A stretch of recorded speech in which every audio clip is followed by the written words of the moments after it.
بسم اللہ الرحمن الرحیم نحمدہ و نصلی علی رسولہ الکریم اما بعد۔ دوستو عزیزو، جب تک انسان کا نفس نہیں مٹتا وہ خدا کو پا ہی نہیں سکتا۔ خدا کو پانے کے لیے پہلے اپنے نفس کو مٹانا ہوگا۔ نفس ایسا انسان کے ساتھ لگا ہے، ایسا دشمن ہے کہ یہ دشمن شیطان سے بھی زیادہ خطرناک ہے۔ شیطان کے حکیم الامت اشرف علی تھانوی رحمۃ اللہ علیہ رحمۃ اللہ واسعہ فرماتے ہیں کہ بڑی اچھی تشریح فرما دی کہ بتلا دیا کہ فرق کیا ہے، نفس اور شیطان کیا دھوکہ، یعنی دونوں بھی ورگلاتے ہیں۔ پتہ کیسے چلے گا کہ نفس کا ہے یا شیطان کا ہے؟ فرماتے ہیں کہ دیکھو، شیطان جو ہے وہ آ کر کے بہکائے گا، گناہ کے لیے آمادہ کرے گا، لیکن فوراً چلے جائے گا۔ وہ کرے گا کیونکہ اس کی فرصت ہی نہیں، وہ اتنے لوگوں کو بہکانا ہے، اس کے وقت مصروف رہتا ہے، اس کو تو فرصت نہیں رہتی۔ وہ ایک آدمی کے پیچھے بیٹھ کے بہکاتے ہوئے نہیں رہتا ہے۔ یہ آئے گا، خیالات آئیں گے پھر چلے جائیں گے، تو یہ سمجھو کہ شیطان نے دیا۔ لیکن نفس جو ہے بار بار کیونکہ یہ اندر بیٹھا ہوا ہے ہر انسان کے اندر، تو بار بار گناہوں کا تقاضا، بار بار اس طرف ورغلانا، بار بار اس طرف دھیان بھٹکاتا ہے، تو یہ سمجھے کہ نفس کا دھوکہ ہے، نفس ہم کو بہکا رہا ہے۔ اللہ تعالیٰ دیکھیے کیسی بات حضرت حکیم الامت تھانوی علیہ رحمہ کے دل میں قلب میں جو ہے منکشف فرما دی اور بتا دیا، کتنا اچھا سمجھا دیا کہ بھئی نفس سے ہم کو تو پتہ نہیں چلتا، اب اتنا آسان سے پہچان سکتا، اب پتہ کیا چلا؟ ہم سے ہر آدمی غور کر کے دیکھیں تو ہم کو جو بار بار جو گناہ کے تقاضے ہوتے ہیں، یہ نفس کے دھوکہ ہے۔ شیطان سے زیادہ نفس خطرناک ہے، یہ بار بار گناہوں کی طرف آمادہ کرتا ہے، بار بار اس کا تقاضا پیدا کرتا ہے۔ یہ نفس بڑا دھوکہ ہے۔ یہ نفس جب تک نہیں مٹے گا پھر اللہ تعالیٰ کو پانا مشکل ہے۔ نفس کے لیے ہی، اسی کے لیے خانقاہیں ہیں، اسی کے لیے اللہ والوں کی صحبت ہے۔ اللہ تعالیٰ نے بھی کونوا مع الصادقین اسی لیے فرمایا کہ تم وہاں جاؤ گے، تم اپنا نفس مٹے گا، تب پھر خدا تعالیٰ نظر آئے گا۔ ہر جگہ، ہر چیز میں اللہ تعالیٰ آیا ہے، ہر جگہ دکھ رہا ہے، لیکن ہم کو نظر نہیں آ رہا ہے کیونکہ ہمارا نفس ہمارے لیے عار بن جا رہا ہے۔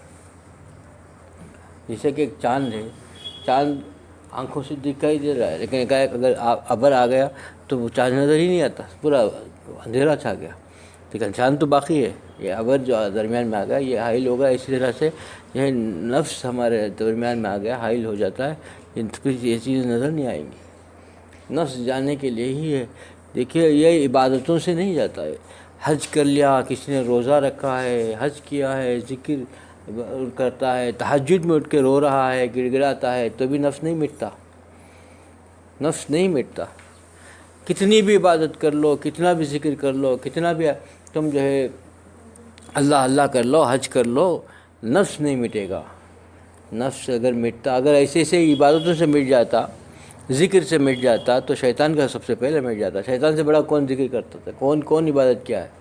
ہزاروں سال ہم لوگ عمر بھی نہیں ملتی، عبادت تو دور کی بات ہے، ہم کو تو اتنی عمر بھی کسی کو نہیں ملتی جتنی عمر شیطان نے اس وقت عبادتوں میں گزاری تھی۔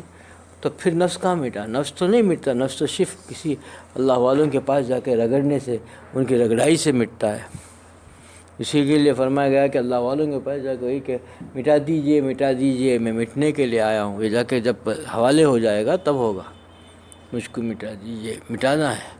اللہ والوں کے بجائے خالی دوستی، وہی اسی کے لیے فرمایا گیا نا بھائی کہ کسی اللہ والوں کی صحبت میں جاتے ہو، لیکن اپنے مقصد کیا ہے، کس مقصد سے، اور اس مقصد کے لیے کتنی ہماری جستجو ہے، جد و جہد ہے، وہ بھی دیکھنا ہے نا۔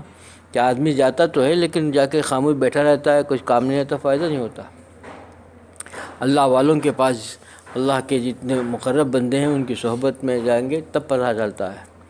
اگر مشکل ہے تو جو اللہ والوں کی صحبت یافتہ ہیں ان کے پاس بھی جا کر دیکھیں، فائدے سے خالی نہیں رہیں گے۔ اللہ والوں کی صحبت یافتہ ہوں، وہ ضروری ہے، صحبت یافتہ ہوں، ان کو وہ رگڑائے گئے ہوں، تو ان کی صحبت میں جا کر دیکھیں، وہاں بھی فائدے سے خالی نہیں ہے، فائدہ ہوگا۔ جب تک نفس کے مٹائے گا نہیں، فائدہ نہیں ہوگا۔ اور نفس جو ہے کسی عبادتوں سے، یعنی حج عمرہ سے یا عبادت کرنے سے نفس نہیں مٹ جائے گا، مٹے گا کسی اللہ والوں کی رگڑائی سے، کیسے نکلے گا؟ دیکھیے بہت ایک آدمی بڑے ہی عاجزی سے، بڑے انکساری سے رہتا ہے، جب کبھی معاملہ آتا تب پتہ چلتا ہے کہ کس طریقے سے بات کرتا ہے۔ سارا غصہ، اکڑ، سارا چیزوں میں سب کچھ نظر آتا ہے۔ نفس مٹتا تو آتا ہی نہیں، جس کا نفس مٹتا ہے وہ اس کو آتا ہی نہیں۔ اللہ والوں کی صحبت میں جا کے دیکھیے ان کو کیسی کیسی چیزیں ہوتی ہیں، کچھ اس پر اثر نفس تو مٹھائے ہوئے رہتے ہیں۔ جو آدمی مٹھایا ہوا رہتا ہے نا اس کو اس چیزوں کا اثر ہی نہیں ہوتا۔ ہم بناوٹی بھی نہیں کر سکتے، کوئی آدمی بناوٹی طور پر بھی دکھلانے کی کوشش کرے گا تو نہیں ہوگا، وہ نفس اگر ہے تو وہ بناوٹی بھی ظاہر ہو جائے گا، کتنا بھی بناوٹی کرو نفس سے ظاہر کر ہی کے چھوڑے گا، کر ہی نہیں سکتے نمبر۔ اور جو اصلی وہ اصلی اور نقلی کا پتہ چل ہی جائے گا، چاہے وہ اپنے آپ کو کتنا بھی بناوٹی کہ میں اپنے آپ کو نفس مٹا چکا ہوں، میں کچھ بھی نہیں، حقیر فقیر ہوں بول کے کتنا بھی کہہ لے، وہ ظاہر ہو ہی جائے گا۔ یہ یہاں اس جگہ پر بچ نہیں سکتا ہو۔ جب غصہ آتا ہے، جب کبھی اکڑ کے موقع ہوتا ہے نا تو پورا باہر نکلتا ہے وہ۔ یہی چیز بھی اللہ والوں کی صحبت سے مٹے گا۔ اسی کے لیے وہاں جانا ہے، اور وہاں جانے کے بعد رسمی نہیں ان کی صحبت میں رہ کر کے اپنے آپ کو مٹانے کی فکر کرنا ہے۔ نفس جب تک نہیں مٹے گا کوئی فائدہ نہیں دوستو۔ آج ہم میں سب سے بڑا دشمن ہمارا نفس ہے، اور نفس ہی کی سنتے ہیں ہم، نفس ہی کی سن کر کے ہم کو اللہ تعالیٰ سے دور کرتا ہے۔ یہ نفس ہی ہم کو جو ہے سب کچھ ڈبو رکھا ہے۔ نفس کا دھوکہ ایسا دھوکہ ہے کہ اس سے بچنا بڑا مشکل ہے۔ اسی اللہ والوں کی صحبت اور اللہ سے مدد مانگتے رہیں گے تبھی آسان ہوگا۔ یہ سفر آسان بھی ہے، مشکل بھی ہے۔ آسان اس لیے ہے اس طریقے سے ہوگا کہ کسی اللہ والوں کی صحبت اختیار کی، اللہ کے خوف سے زندگی گزارتا رہا، خشیت الہی سے رہا تو بہت آسان سفر ہے۔ اور وہیں ان چیزوں کو چھوڑ دیا تو بڑا کٹھن سفر ہے۔ ایک قدم بھی کہاں پھسل جائے پتہ نہیں، کہاں گر جائے گا پتہ نہیں، سب گر کر کے پھر جیسا اوپر چڑھا ہوا آدمی گر گیا تو نیچے کی سفر بیچ میں رکتا ہی نہیں۔ وہ کسی پہاڑ کی چوٹی پہ جانے والا وہاں پھسل گیا نا تو پھر نیچے ہی ملے گا، وہ درمیان میں رک نہیں سکتا وہ۔ یہ حال ہوگا ہمارا اگر ہم نے کہیں بھی پھسل گئے، کیونکہ نفس کہاں ڈھکیل دے پتہ نہیں، ڈھکیل کے تھوڑا نہیں، ایک قدم پیچھے نہیں جائے گا، پیچھے گھاٹی میں جا کے ڈھکل دے گا، وہ تو ختم۔ ایسے دھوکے دیتا ہے کہ جو ایک بندہ برسوں سے محنت کر کے تہجد میں رو کر کے اللہ کو منا کر کے اللہ کا قرب حاصل کرنے کے قریب ہوتا ہے، وہاں سے ایسا ڈھکلتا ہے کہ گناہوں کے دلدل میں جا کے پھنس جاتا ہے، دلدل میں پھنستا ہے وہ بھی۔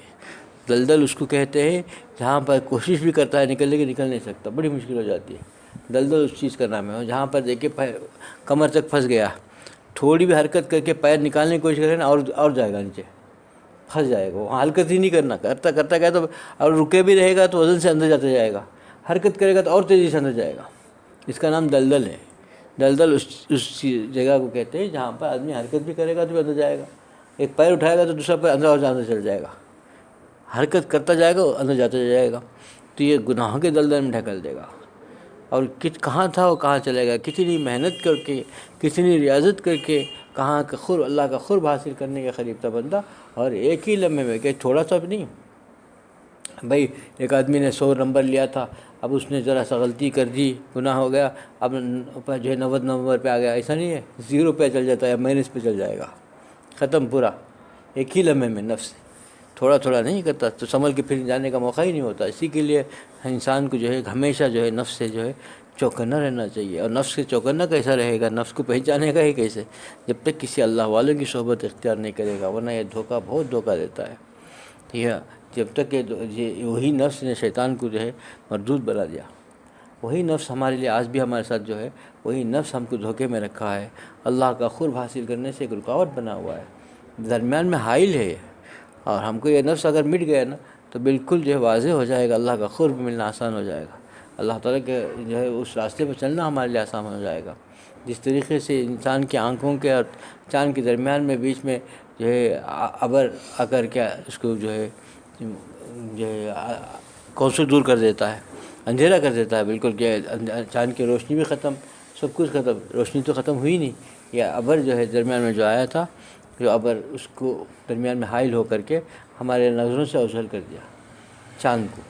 اسی طریقے سے اللہ تعالیٰ اور ہمارے درمیان میں نفس آ کر کے ہم کو اللہ سے دور کر دے رہا ہے۔ اس سے بچنا ہے، اس نفس کو مٹانا ہے۔ مٹانے کے لیے ہی کسی مٹانے والے اللہ کے خاص بندے کی صحبت کے اختیار کرنا ہے، اور ان کی صحبت نہ میسر ہو تو ان کے صحبت یافتہ کی بھی صحبت میں رہیں گے، کتنے میسر ہو جائے وہ بھی غنیمت سمجھو۔ حضرت والا اسی کو فرماتے ہیں کہ آپ بجلی چلی جاتی ہے تو دیا سلائی سے بھی جو استفادہ کرتے ہیں، کوئی یہ نہیں کہتا ارے بجلی کے برابر تو کہاں ہو سکتی روشنی، بجلی اور دیا سلائی میں تو ایک سانیت نہیں ہے، کتنا فرق ہے۔ اور اسی طریقے سے سورج کی روشنی میں اور بجلی میں کتنا فرق ہے. سورج کی روشنی جو ہوگی اور اس کے سامنے ایک چراغ آپ جلا دیں گے تو کتنا فرق ہوگا, تب بھی اس سے فائدہ اٹھاتا ہے. یہ نہیں کہتا کہ بھئی یہ سورج کے برابر نہیں ہے یا ہم کو اس سے ضرورت نہیں ہے, وہی چاہیے, اسی روشنی میں ہم کام کریں گے, یہ نہیں کہتا. اسی روشنی میں رہتے ہیں. انسان اپنی ضرورت کے لیے تو اس سے بھی استفادہ کر لیتا ہے, دیا سلائی سے بھی استفادہ کر لیتا ہے. چراغ اور دیا سلائی میں کتنا بڑا فرق ہے, اس کا کیا مقابلہ ہے دونوں کے درمیان. لیکن اس سے بھی استفادہ حاصل کرنے میں جو ہے یہ نہیں کرتا, یعنی دیر نہیں کرتا. اور پھر حضرت والا یہی بھی حضرت والا ہر روز نوال عمر خود فرماتے ہیں, جب جوتا ٹوٹ جاتا ہے تو موچی کے پاس جا کے کھڑے ہونے میں آر نہیں محسوس کرتا. موچی کے پاس پیر دے کے کھڑا ہوا ہے, چمبار کہتے ہیں ہم لوگ نا, چمبار کے پاس کھڑا رہتا ہے, وہاں بھی چپل دے کر کے. وہ جگہ کہیں بازار کے کسی کونے میں نالی کے پاس بیٹھ رہتا ہے, وہاں بھی بیٹھ کے کھڑا ہو کر کے اپنا جوتے صحیح کر لیتا ہے, اس میں آر نہیں ہوتا. کسی اللہ والے کے پاس جانے میں اور کسی اللہ والوں کے پاس اپنی اصلاح کرنے میں, کسی اللہ والوں کے پاس اپنے نفس کو مٹانے میں آر کیوں ہے؟ یہی نفس ہے کہ ہم کو دھوکے میں دے رکھا ہے, یہ چیزوں میں جہاں جانے نہیں دیتا, یہی نفس ہے. اس کو پہچاننا چاہیے. ہمارا نفس ہم کو اس کام سے روک رہا ہے, اور ہم ہیں کہ اسی نفس کے دھوکے میں آ کر کے اس سے محروم ہو رہے ہیں. اللہ کو پا سکتے تھے, پانے سے محروم ہو رہے ہیں. اللہ کی محبت کو ہم کو پانا ہے تو پھر وہی ایک راستہ ہے دوستو, جو راستہ خالق و مالک نے بتا دیا کونوا مع الصادقین کا, وہی راستے سے چل کر کے اللہ کو پا سکتا ہے بندہ. سچوں کی صحبت اختیار کرے اور اللہ کے خاص بندوں کی صحبت اختیار کریں گے تبھی پا سکتے ہیں. اور اس نفس کو شیطان کا دھوکے سے نکلیں گے. نفس کو جب تک نہیں مٹائیں گے یہ جو راستہ ہے آسان نہیں ہوگا. اللہ مجھے بھی اس عمل کی توفیق عطا فرمائے, آپ لوگوں کو اس عمل کی توفیق عطا فرمائے. وآخر دعوانا الحمد للہ رب العالمین.